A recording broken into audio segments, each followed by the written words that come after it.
Thanks, man!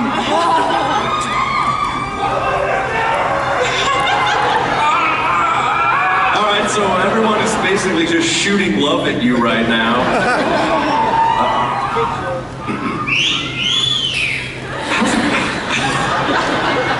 I've heard some offers to produce children. It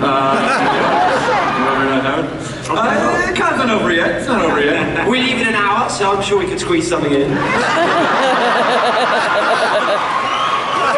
Excellent choice of words, Mr. Smith. That approach generally works. It works for him. It doesn't work for anybody else. But congratulations on an amazing series, last series, you guys. I mean, I think you see here, you know, whatever 6,000 people here all waited in line to see you guys. How much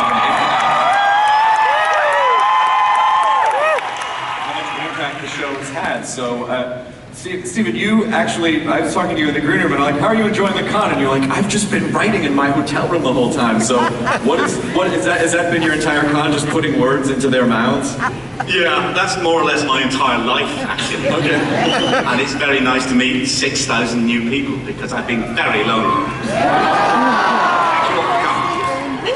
How do you manage to, I mean, you know, I'm always, you look at a show like The Simpsons, you go, well, they've gone like 20-some seasons, how do they keep it fresh, how do they keep it new? You know, Doctor Who's coming up on its 50th anniversary next year. And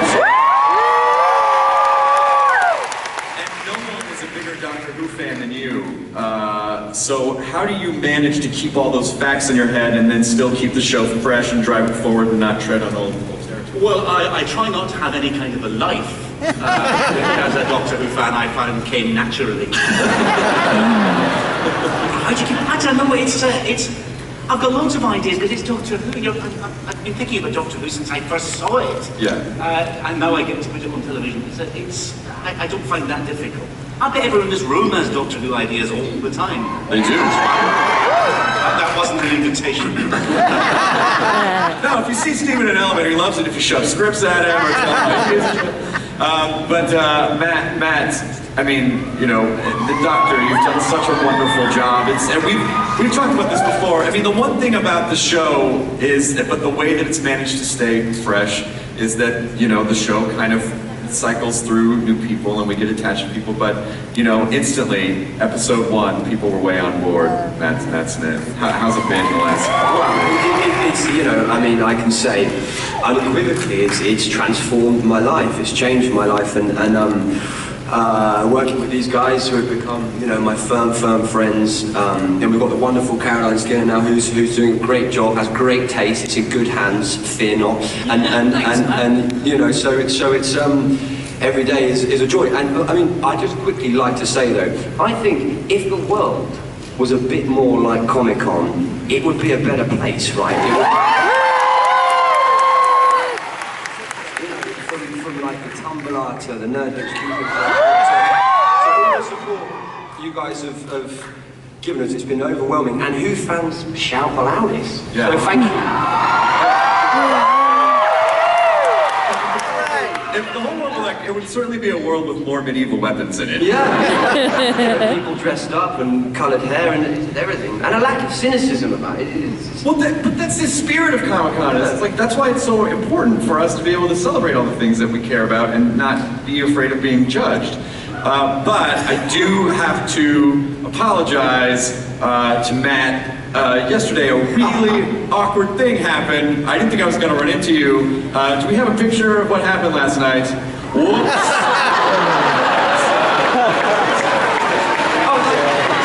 It's Hardwick! I know.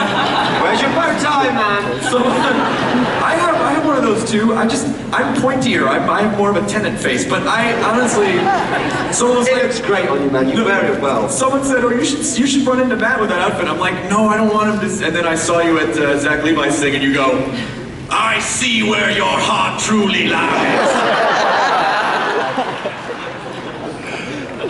But have you had any time to have fun and relax since you've been at Comic-Con? Yeah, you know, it's the great thing about Comic-Con, as you guys will know, is it's just 100 miles an hour the whole time. So you do the work, and you hang out after it. And what's great is I met Peter Jackson last night, and to meet your heroes, whether you're a fan, whether you're a director, whether you're an actor, and I think that's one of the truly brilliant things about it.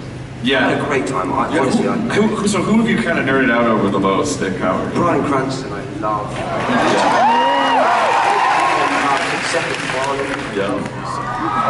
I kind of like you. Oh, stop it. So I do have a tweed jacket and the fez and the bow tie at home, but I thought that would be weirder if I ran into you dressed like that. It kind of would have been. A little strange. Karen, how's it going for you so far?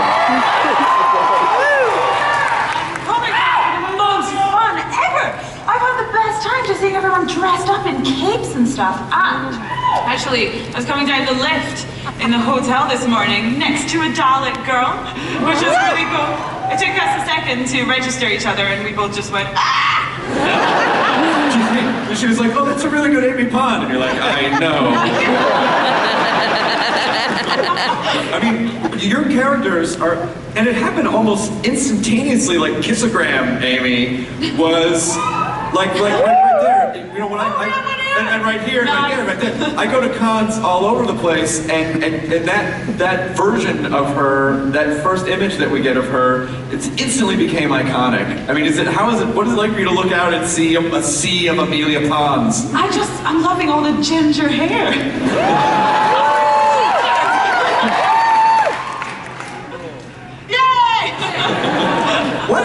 Why do gingers get so much crap in England? I think it's because we're rare and unique. People are just a little intimidated. Arthur, what about you, man? Hey,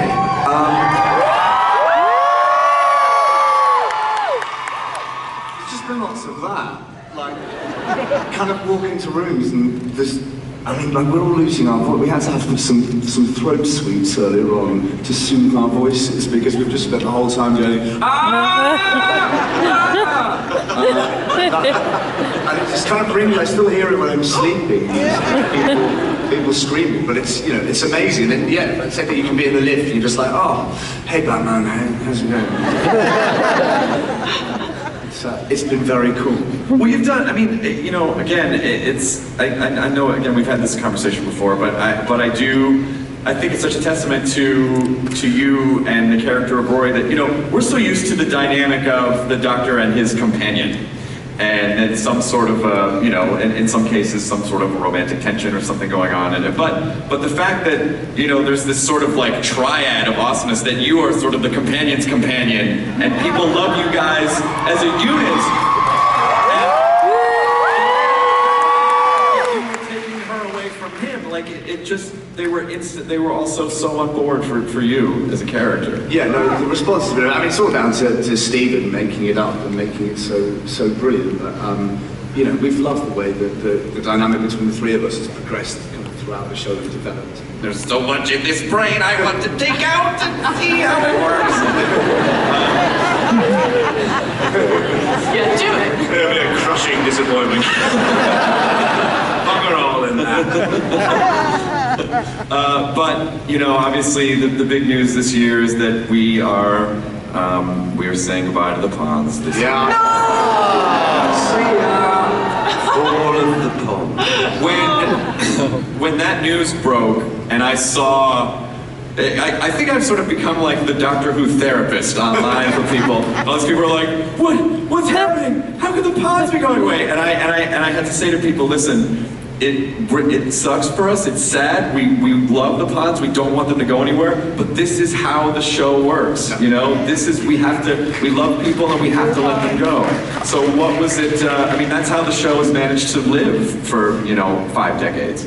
But can you tell a little bit about, you know, like what that was like for you emotionally knowing that the time was coming? You didn't stop crying. I didn't stop crying for 2 weeks. In between takes, anything was setting me off. The pictures set me off. Broccoli, tender stem broccoli. Anything. I didn't hold it together, I've got to be honest. I mean, the thing is, it's been such a huge part of our life. It's changed our lives. But yeah, it was so exciting to film those films because they are great. I mean, and film them with the Weeping Angels as well, which was just like.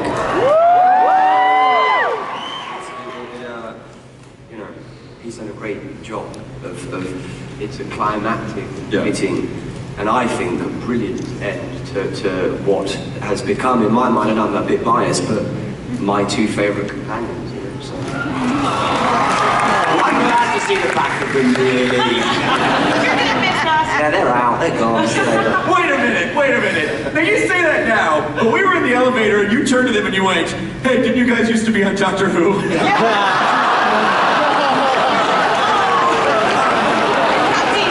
I did it for effect. Listen, I haven't forgiven you for turning up in number 10 last night. That wasn't mine. I don't know what happened. I was kidnapped. But again, I think people really need to understand that when you're working, you're in Cardiff, you're sort of isolated and you live in this bubble and you guys work insane hours and you're just all on top of each other's lives all the time. So this really is like, I mean, as hard as it is for you guys and for us to see you go, I know that it's hard for you guys to separate as well. Yeah. Don't sound too sure. No, I was being earnest. I am really sad. Yeah. Well, I'm friends with you all. I want to take a quick moment to run a clip of some of the finer moments of Amy and Rory. Yeah.